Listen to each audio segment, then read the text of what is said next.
Hi, welcome to this video. We're going to guide you through how to recover Binance account in 2026.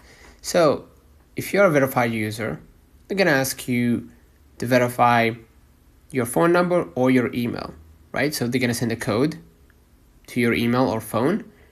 And with this code, you're going to be able to recover and assign a new password, right?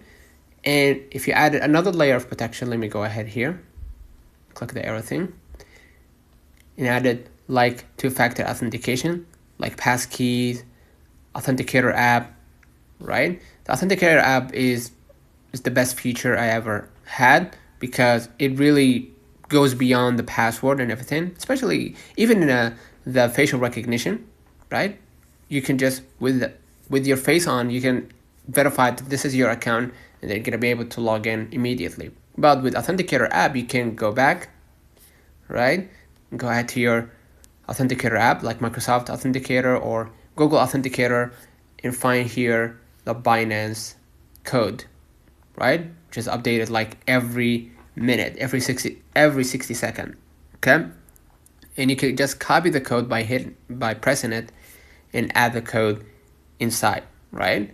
If you already verified if you verified your account via email or authenticator app or passkeys or phone number, you're going to be able to recover it using either of those methods, right? So it's pretty easy. But if push comes to shove and you couldn't recover with either of those methods, or probably you forgot to add these security measures, what you're going to do, you can go ahead to Binance Help Center, search for Google, right? Binance Help Center, press customer support, and chat with Binance's customer service live and tell them about your problem. They're gonna ask you for very necessary